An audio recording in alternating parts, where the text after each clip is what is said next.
Allah. Bismillahirrahmanirrahim.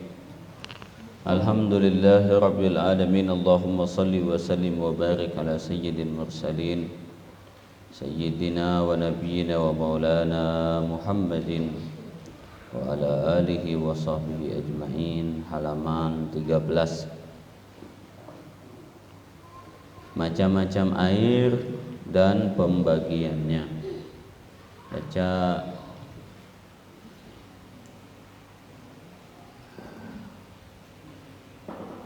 khair, baca khair. Macam-macam air dan pembagiannya. 1. Air yang suci dan mensucikan. Air yang demikian boleh diminum dan sah dipakai untuk menyucikan atau membersihkan benda yang lain, yaitu air yang jatuh dari langit atau terbit dari bumi dan masukkan dan berubah keadaannya, seperti air hujan, air laut, air hujan, air es yang sudah hancur kembali, air embun dan air yang keluar dari matahari. Firman Allah Subhanahu wa taala, wa yunzilu 'alaikum minas samaa'i ma'an litahhirakum bih. Dan Allah menurunkan kepadamu hujan dari langit untuk menyucikan kamu dengan itu. Al-Anfal ayat 5. Sabda Rasulullah sallallahu alaihi wasallam, an Abi Hurairah radhiyallahu anhu qala sa'ala rajulun Rasulullah sallallahu alaihi wasallam qala ya Rasulullah Inna narkabul bahwana milu ma'anal qalil minal ma' fa in tawadda nabi atishna tabana tawli wa bima ilbah wa qala Rasulullah sallallahu alaihi wasallam. ma'ul illu maitatahu amaitatuhu. Dari Abu Hurairah radhiyallahu anhu, telah bertanya seorang laki kepada Rasulullah sallallahu alaihi wasallam. Kata laki-laki itu, ya Rasulullah, kami berlayar di laut dan kami hanya membawa air sedikit. Jika kami memakai air itu untuk berwudu, maka kami akan kehausan. Bolehkah kami berwudu dengan air laut? Ya Rasulullah sallallahu alaihi wasallam, air laut itu suci lagi menyucikan, pakainya halal dimakan. Riwayat Imam Al-Hadis menurut keterangan Tirmidzi. Hadis ini sahih.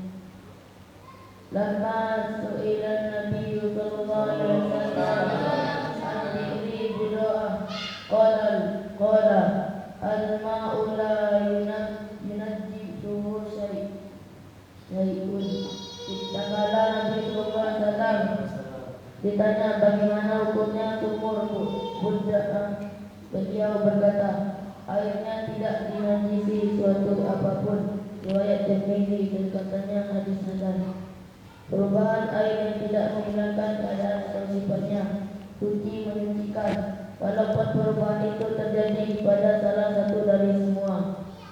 Sifatnya yang ketiga, warna, rasa dan baunya adalah sebagai berikut. A. Berubah karena tempatnya seperti air yang tergenang atau mengalir di bawah batu belerang.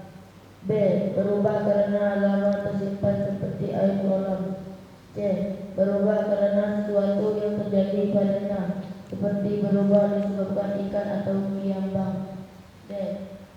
Berubah karena tanah yang suci. Begitu juga salah perubahan sukar memeliharanya. Misalnya berubah karena daun-daunan yang jatuh dari pohon-pohon yang berdekatan dengan sumur atau tempat-tempat air itu. Oke, cukup.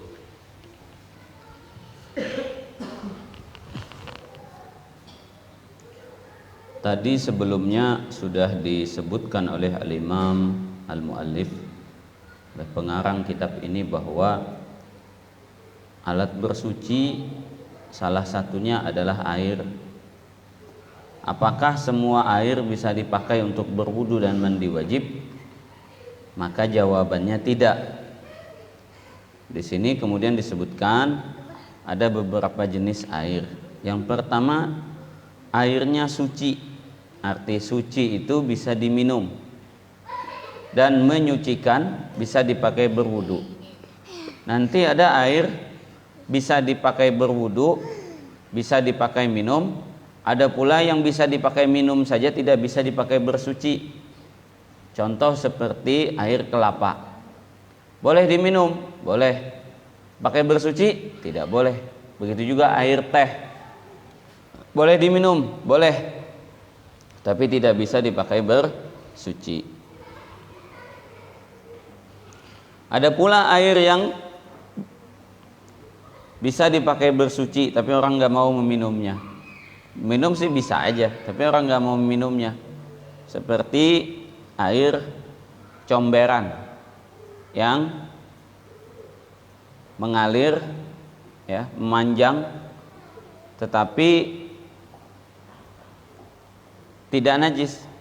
Jadi air di got tuh panjang. Ada nggak orang minum air got? Nggak mau kan? Boleh nggak dipakai wudu? Boleh. Yang penting gotnya memanjang. Jadi yang hitungannya itu kalau sepanjang-panjang itu ya lebih dari 2 kulah. Boleh dipakai? Boleh.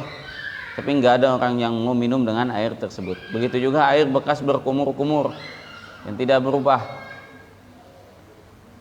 Jangan ngobrol, Masya Allah. Jadi kalau lagi pengajian jangan ngobrol. Selanjutnya, air yang suci dan menyucikan itu boleh diminum dan sah dipakai untuk menyucikan, membersihkan benda yang lain, yaitu air yang jatuh dari langit atau terbit dari bumi. Dia keluar dari mata air di bumi dan masih tetap belum berubah keadaannya, seperti air hujan, air laut, air sumur, air es yang sudah hancur kembali. Kalau belum hancur maka tidak boleh. Ambil di kamar minumnya. Jadi air es boleh dipakai berwudu, kecuali es kelapa, ya. Kalau air es biasa, es batu, kalau dia cair boleh dipakai berwudu. Kalau masih bentuknya es bagaimana? Tidak boleh. Jadi es batu diusap-usapkan ke tangan, boleh? Tidak boleh. Mesti dicairkan dulu baru bisa dipakai.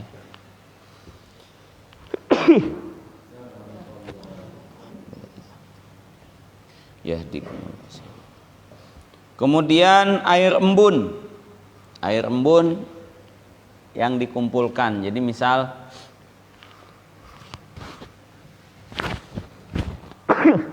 alhamdulillah. Sabalakum. Ada daun talas tuh, talas Bogor atau daun sampai ya yang lebar itu, gede. Nah, lalu di atasnya ada air-air yang terkumpul. Kemudian kita kumpulin, kita pakai untuk berwudu, bisa saja, tidak ada masalah.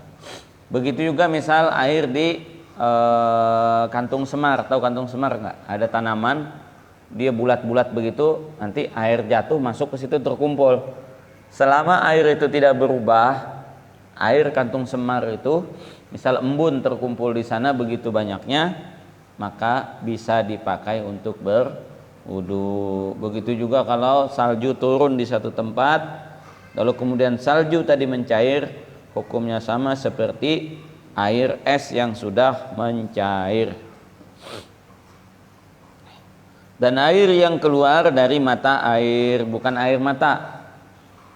Mata air, bukan air mata. Kalau aja misal ada yang menangis, airnya dikumpulin sampai berember-ember misalnya. Jadi bagaimana di dalam kitab disebutkan Nabi Adam menangis selama bertahun-tahun, nah, sampai akhirnya terciptalah sungai-sungai dari air mata Nabi Adam. Wallahu alam cerita itu benar apa enggak. Cuman saya rasa aneh dengar ceritanya. Emang air mata bisa sebanyak apa kalau sampai mengalir menjadi sungai-sungai. Oke.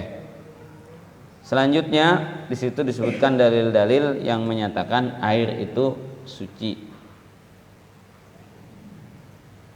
Di antaranya firman Allah dalam surah Al-Anfal, وينزل عليكم من السماء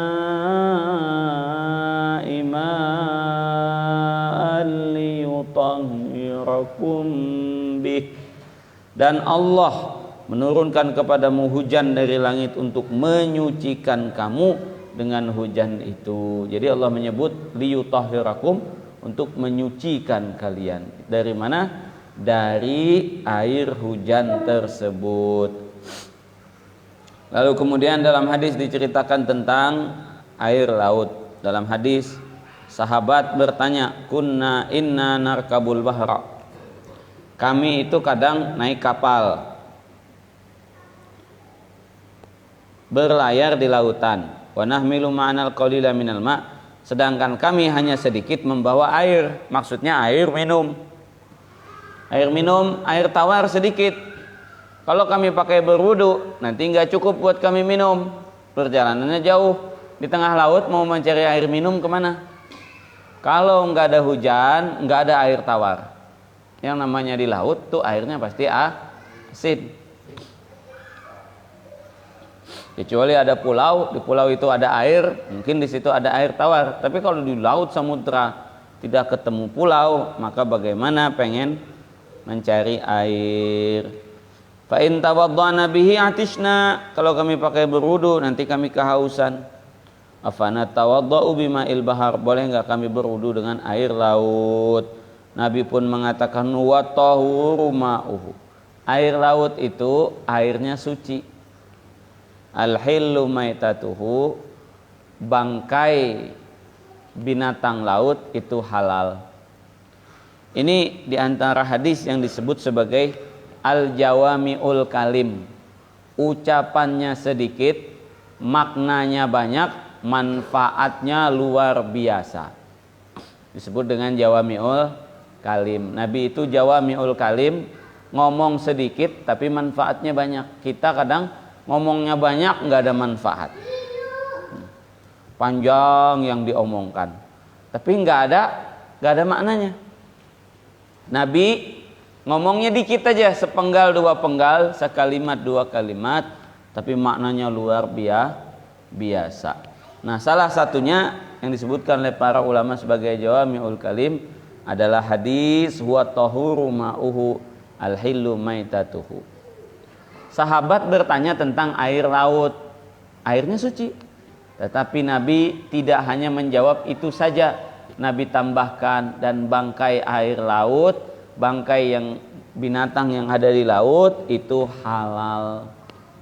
Ikan mati, lalu ikan tadi diambil, maka ikan tersebut hukumnya halal. Beda kalau di darat, ada ayam mati, haram dimakan. Ada kelinci mati, haram dimakan, bangkai. Sedangkan di laut, ikan tongkol mati timbul, boleh diambil? Boleh. Ikan paus mati, boleh diambil? Boleh. Itu diceritakan di dalam hadis dalam kitab Mishkatul Masabih bahwa para sahabat Nabi kelaparan, lagi di perjalanan kelaparan, mereka tidak memiliki makanan.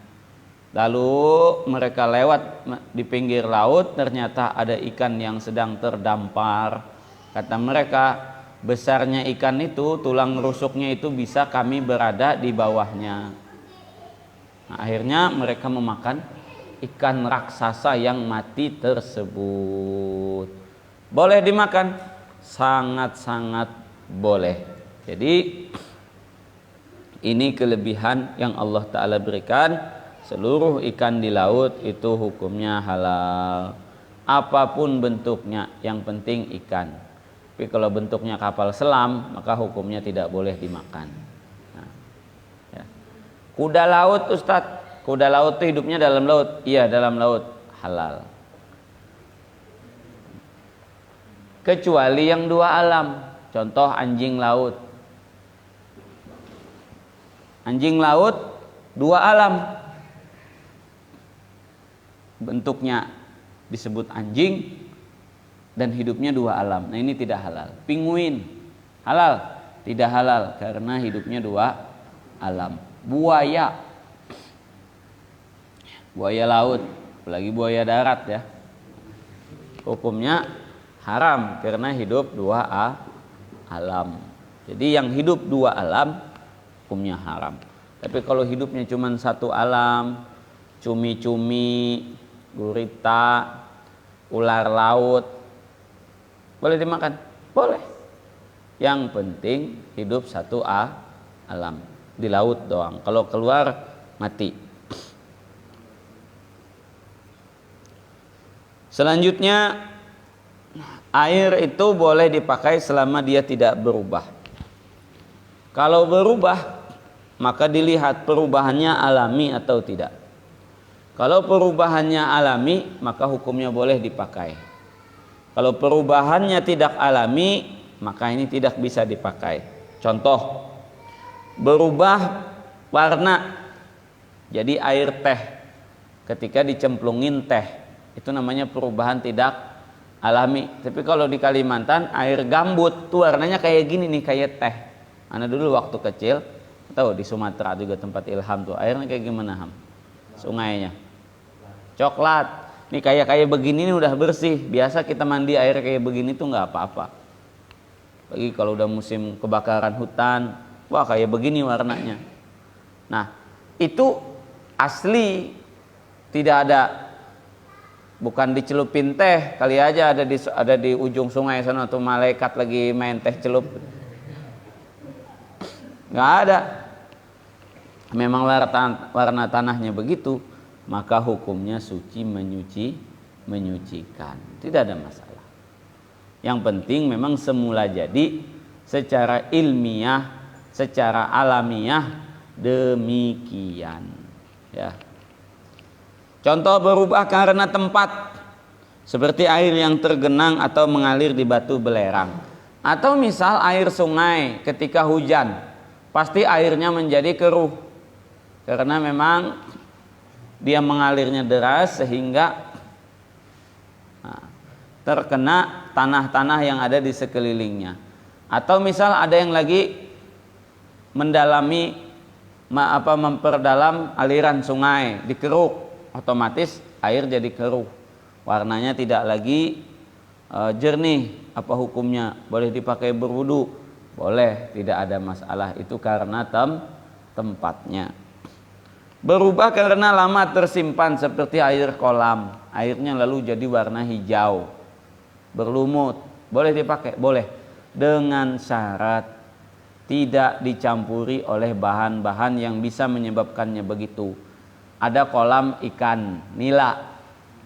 Kolam ikan nila dikasih makan tiap hari, kasih makan pelet tuh. Lama kelamaan karena air tidak mengalir lalu hijau, boleh nggak dipakai berwudu? Tidak boleh. Karena itu hijau karena makanannya, bukan karena lumut lama terdiam. Berubah karena sesuatu yang terjadi padanya, seperti berubah disebabkan ikan atau kiambang. Kiambang itu jenis lumut ya. Berubah karena tanah yang suci. Jadi contoh, atau karena benda-benda yang jatuh secara alami, seperti daun-daun pohon yang jatuh, yang memang daun pohon itu berdekatan dengan sumur. Beda hukumnya kalau daun itu dimasukin. Si Boim punya sumur, Boim dimasukinlah daun-daunan, akhirnya bau airnya atau berubah airnya, busuk. Maka air itu tidak boleh dipakai karena dimasukin sesuatu oleh Boim. Oke, biasa jadi pertanyaan bagaimana hukum pakai obat air. Nah kalau di air-air yang berwarna begini nanti kita kasih obat tuh, bubuk obat, maka akan terpisah. Yang kotornya itu turun ke bawah, tinggal di atasnya air yang bersih. Hukumnya apa? Hukumnya boleh dipakai. Jadi itu bukan merubah sifat air, seperti air kena susu bubuk lalu berubah menjadi putih susu, itu memang air susu namanya. Sedangkan air yang dikasih zat untuk membersihkan atau memisahkan kotoran yang ada pada air tersebut, maka itu tidak termasuk yang dilarang. boleh-boleh saja. Oke. Air suci tetapi tidak menyucikan. 2 nih, baca. Aturian.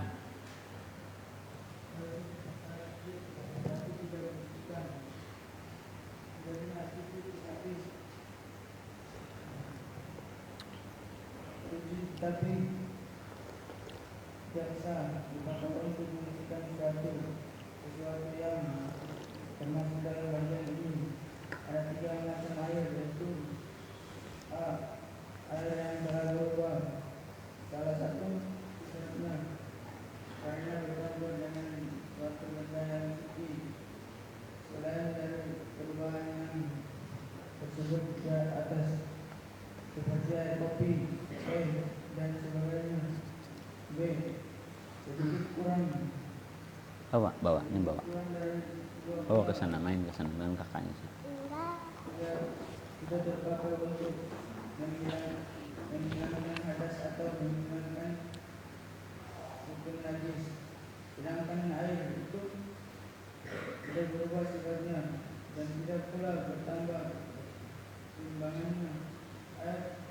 Air tuan-tuanan atau air buah-buahan seperti keluar dari ketukan pohon kayu, air merah, air kelapa, dan sebagainya. Oke. Selanjutnya, jenis air yang kedua bisa diminum tapi tidak bisa dipakai berwudu. Dalam istilah tahirun ghairu mutahhirin, yang suci tapi tidak bisa menyucikan. Nah, ini contohnya adalah bercampur dengan suatu benda yang suci. Air yang suci dicampuri benda suci, maka menjadi tetap suci namun tidak lagi menyucikan. Contoh, air suci dicampurin rinso atau molto. Rinso dan molto itu najis apa tidak? Tidak. Lalu tercampurlah 2 benda yang suci tadi, menghasilkan sesuatu, yaitu air yang berbau harum, air yang berbusa. Maka berubahlah sifat air ini, tidak lagi menyucikan. Tetapi airnya itu sendiri suci, tidak najis. Dan seterusnya, yang berubah salah satu sifatnya. Sifat air itu ada 4. 1, warna. Berubah warna. Contoh, air putih dimasukin kopi, warnanya berubah menjadi air kopi hitam. Putih bening dimasukin susu, warnanya berubah menjadi putih atau putih susu atau kuning susu. Maka ini berubah warna. Hukumnya apa? Hukumnya suci tetapi tidak menyucikan. Yang kedua, berubah rasa. Air putih biasa dimasukin garam, maka berubahlah rasanya menjadi air asin. Kelihatan nggak berubah di warnanya? Kadang kelihatan, kadang enggak. Tapi rasanya asin. Begitu juga dicampuri oleh gula. Kelihatan? Tidak. Tapi rasanya berubah. Jika rasanya berubah, maka hukumnya pun berubah. Yang ketiga adalah beratnya. Beratnya air tadi berubah. Contoh, air yang bertambah berat dikarenakan dicampuri oleh benda yang lebih kental.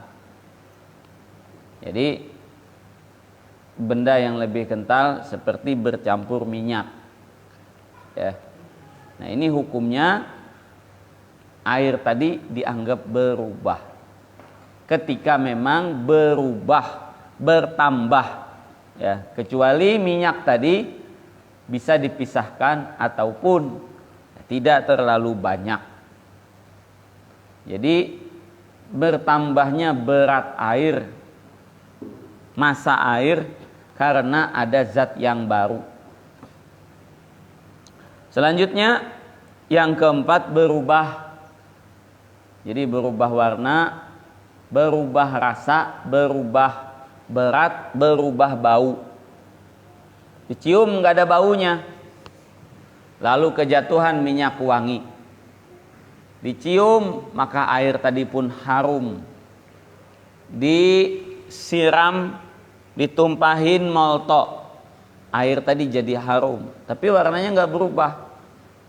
Itu juga menjadikan air yang suci tidak lagi memiliki sifat bisa dipakai bersuci, walaupun hukumnya tetap suci ya.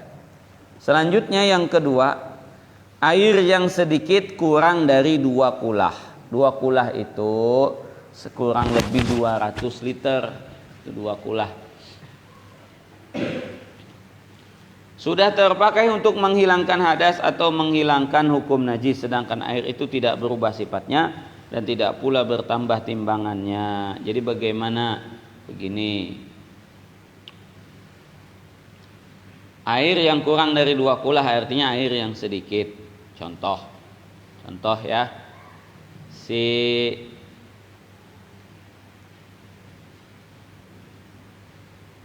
Air yang dipakai untuk mencuci baju, nggak pakai sabun,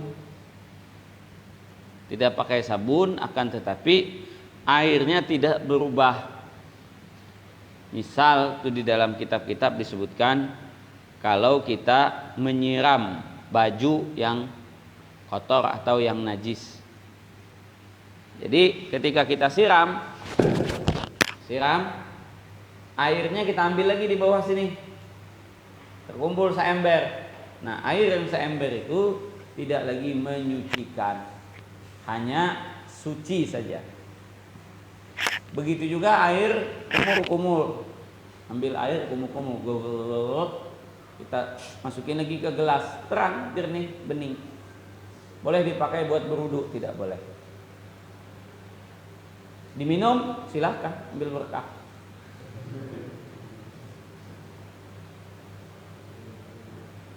Yang ketiga, air yang berasal dari pohon-pohonan, dari dalam pohon-pohonan atau air buah-buahan, air di dalam kelapa, bukan air yang ditampung oleh pohon. Jadi tadi seperti kantong semar itu bolong, lalu ada air masuk ke dalam situ. Jadi air itu bukan diproduksi oleh tanaman, tapi air memang tertampung, itu nggak ada masalah.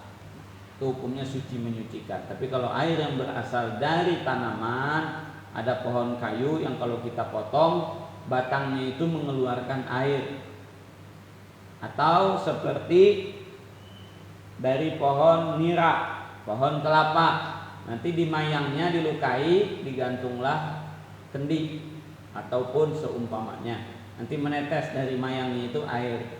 Apa hukumnya? Hukumnya itu boleh diminum, tetapi tidak boleh dipakai buat berwudu. Ini disebut dengan air yang dikandung oleh pohon.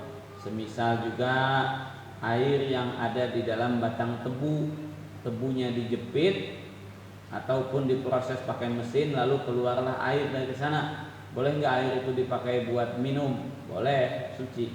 Boleh nggak dipakai buat berwudu? Tidak boleh, dikarenakan itu air kandungan pohon, disebut dengan air suci tetapi tidak menyucikan. Air dalam batang pisang, misal batang pisangnya dipres, kumpulin ada air seember dari satu batang pisang, boleh nggak dipakai berwudu? Tidak boleh. Paham? Oke. Nanti malam tanya jawab ya, ingat semua wajib ada pertanyaan. Semua wajib ada pertanyaan kecuali santri baru. Nanti baru kalau nggak ada pertanyaan nggak apa-apa, tapi bagusnya ada. Selanjutnya yang ketiga, air najis. Baca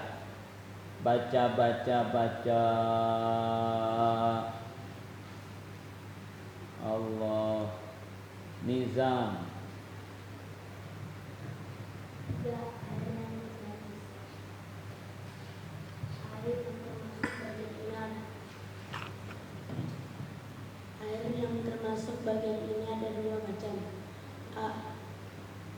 juga berubah salah satu sifat oleh najis. Air ini tidak boleh dipakai lagi, baik airnya sedikit ataupun banyak, sebab hukumnya seperti najis. B. Air bernajis, tetapi tidak berubah salah satu sifat air ini. Kalau sedikit berarti kurang dari 2 kula, tidak boleh dipakai lagi, bahkan hukumnya sama dengan najis. Kalau air itu banyak berarti 2 kula atau lebih, hukumnya tetap suci dan menyucikan. Sabda Rasulullah SAW. Al-ma'ula yunajjisuhu syai'un illa ma ghalaba ala ta'yihi aw launihi aw rihi. Air itu tak dinajisi sesuatu kecuali apabila berubah rasa, warna atau baunya. Riwayat Abu Hajar dan Baihaqi.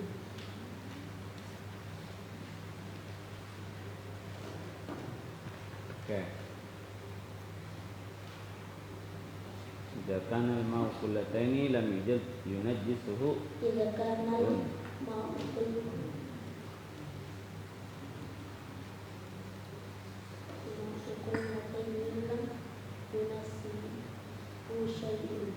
apabila air cukup 2 bulan tidak dinajisi oleh suatu apapun. Riwayat 5 ahli hadis. Oke. Jenis air yang ketiga ini tidak boleh diminum, tidak boleh dipakai bersuci, yaitu air yang bernajis. Air yang termasuk di bagian ini ada 2 macam.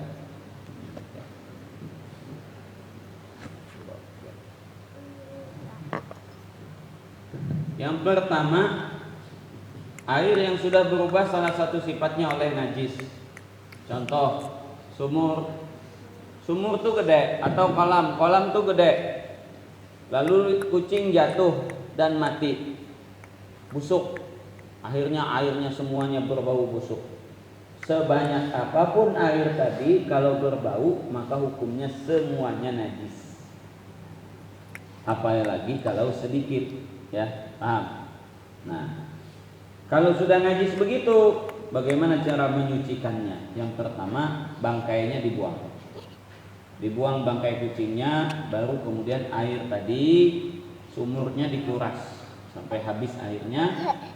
Setelah itu dibiarkan beberapa hari, keluar air yang baru. Kalau air tersebut tidak berbau, maka hukumnya suci, sudah berganti airnya. Atau misal setelah bangkainya dibuang, dibiarkan selama 2-3 bulan, airnya dicium, diinikan, sudah tidak lagi berbau, maka hukumnya juga sudah menjadi suci. Yang kedua, air bernajis tapi tidak berubah. Contoh, air di kolam, di ember, kejatuhan tai cicak, nggak berubah. Tai cicaknya ada di dalam situ, atau tai cicaknya udah tercampur hancur, maka hukumnya juga sama, air tersebut najis. Cuman kalau air ini lebih dari 2 kula, dia tidak najis karena tidak ada yang berubah. Jadi kita punya kolam gede, di dalam kolam itu kita lihat ada tai cicak di situ 3, tapi airnya banyak, boleh dipakai wudhu, boleh saja, tidak ada masalah, karena hitungannya air tersebut air yang suci. Nah, jadi kalau sudah air tadi berubah, al-ma'u la yunajjisuhu syai'un, air itu tidak dinajisi sesuatu, illa, tapi bisa jadi najis, ma ghalaba ala ta'mihi aw launihi aw rihihi, apabila berubah rasa, warna ataupun baunya. Warnanya tetap tapi baunya bau busuk, najis. Warnanya berubah, jadi air tadi dijatuhi oleh bangkai yang berwarna. Misal bangkai najis yang berwarna. Contoh misalnya air kencing. Jadi air itu sedikit kencingin oleh bocah-bocah, hanya air itu berubah warna menjadi kekuning-kuningan, hukumnya najis ya. Atau berubah rasa, jelas, tapi jangan dirasain.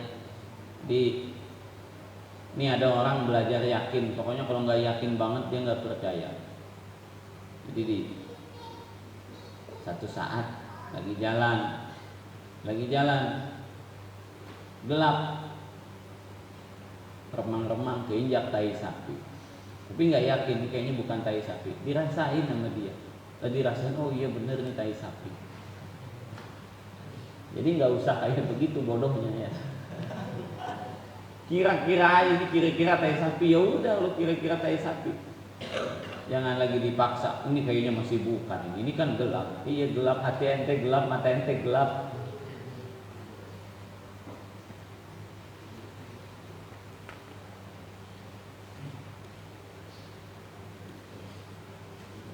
Idza kana al-ma'u kullataini lam yunajjishu syai'un. Kalau air itu dua kulah, maka tidaklah bisa dinajisi oleh apapun kecuali yang dua kulah tadi berubah warna dan rasa atau baunya.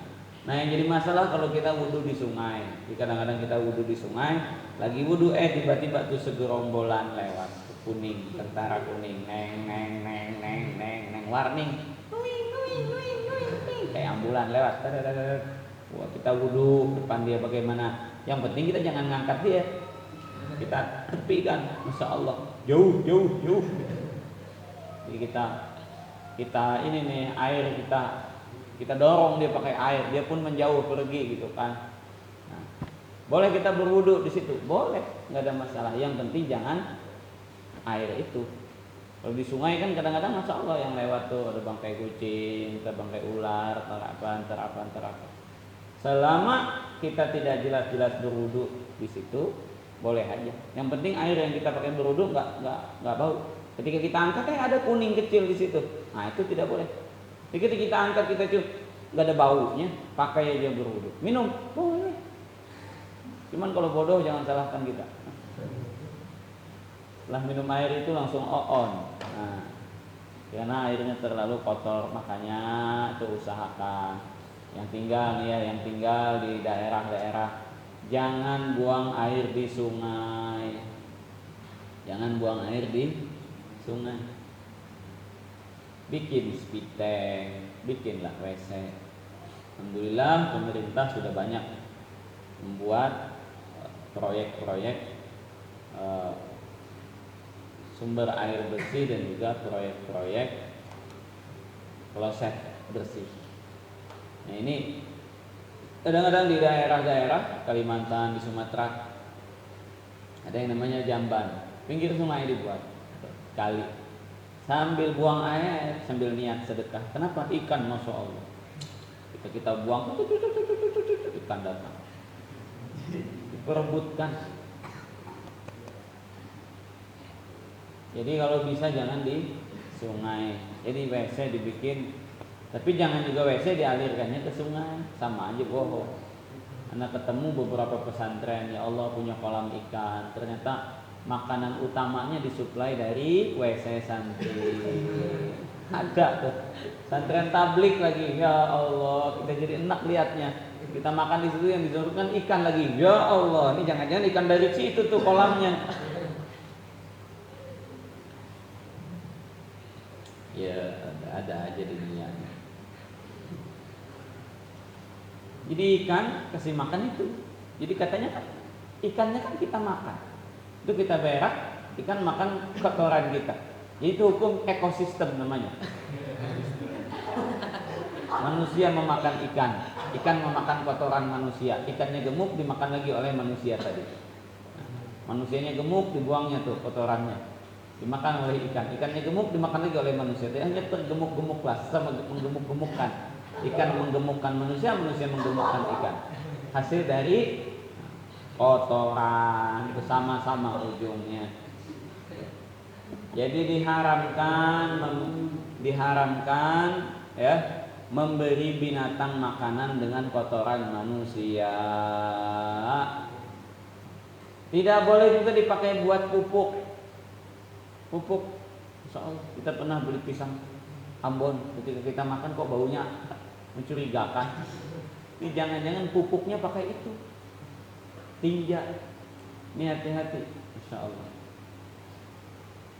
Allahu Akbar. Jadi yang najis hukumnya tetap najis. Terakhir, air yang makruh. Baca sosial.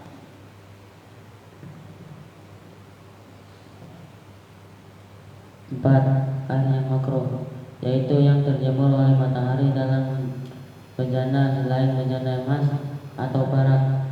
Air ini makruh dipakai untuk badan, tetapi tidak makruh untuk pakaian, kecuali air yang terjemur di tanah, seperti air sawah, air kolam, dan tempat-tempatnya yang bukan bejana yang mungkin berkarat. Sabda Rasulullah SAW, an Aisyah radhiyallahu anhu anna sakhanat ma'an fi samshi, maka Rasulullah alaihi wasallam laha aliyah ya mayra ya Humairah wa innahu yurisul barasa.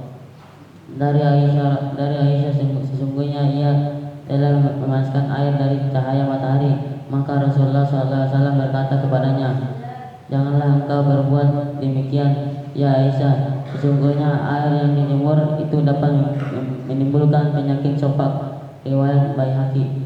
Oke. Jadi contohnya toron dari tembaga atau dari besi. Nah kan otomatis di atas kena panas, airnya pun menjadi panas. Nah itu kalau kita buka keran lalu kemudian airnya panas, kita pakai buat berwudu, hukumnya makruh. Disebut air musyammas atau air yang panas karena matahari. Air seperti ini kalau kena kulit bisa menyebabkan berbagai macam penyakit. Salah satunya penyakit baros, penyakit celak ataupun sopak, yaitu belang-belang di kulit, ya. Nah ini kenapa dimakruhkan? Karena bisa menyebabkan berbagai macam penyakit. Jadi intinya air apa saja yang bisa menyebabkan penyakit, air comberan yang gatal-gatal, makruh dipakai buat berwudu. Kenapa? Karena dikhawatirkan menyebabkan penyakit. Kalau nggak ada lagi air lain, mau nggak mau. Tapi kalau masih ada air lain, disunahkan berwudu dengan air yang lebih baik. Jadi dalam masalah ini Nabi SAW pernah melihat bahwa Sayyidatuna Aisyah radhiyallahu taala anha memanaskan air di bawah matahari. Nabi pun berkata, la taf'ali, jangan dibuat begitu wahai Aisyah, ini bisa menyebabkan penyakit. Ulama mengatakan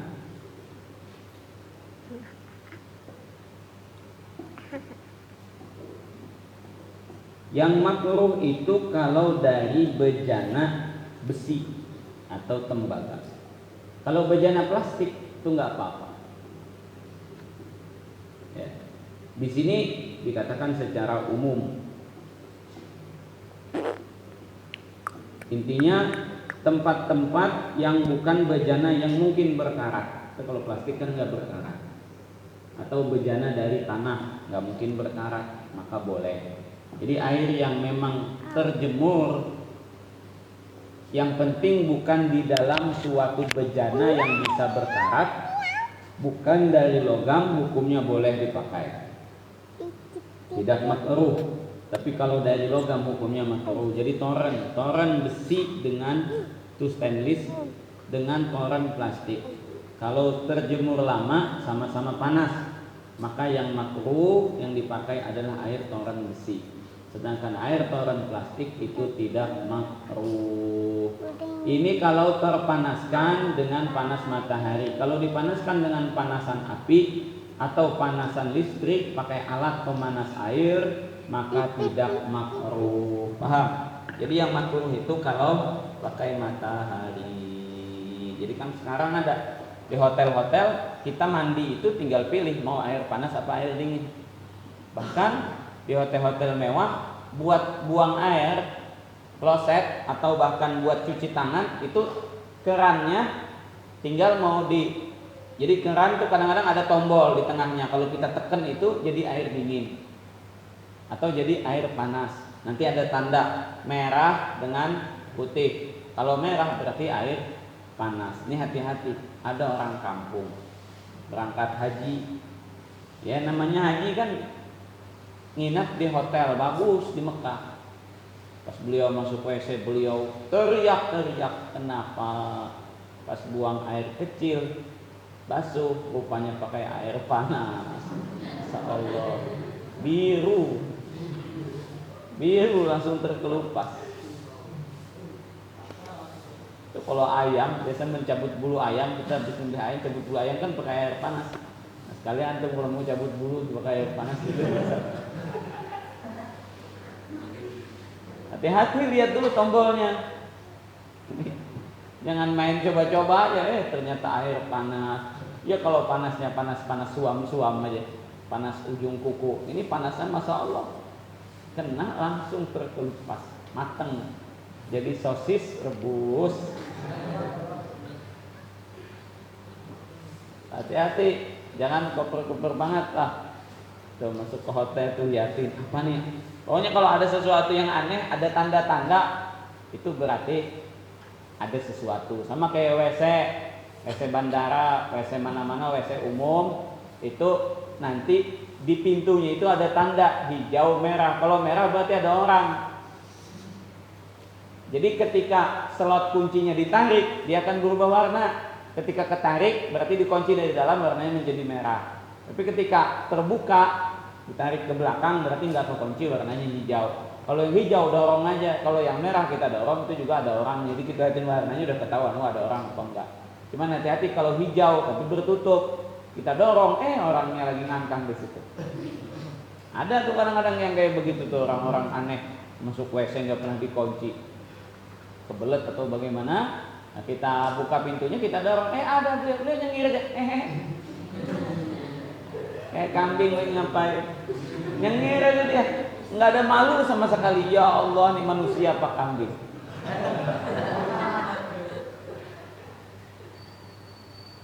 Allahu Akbar.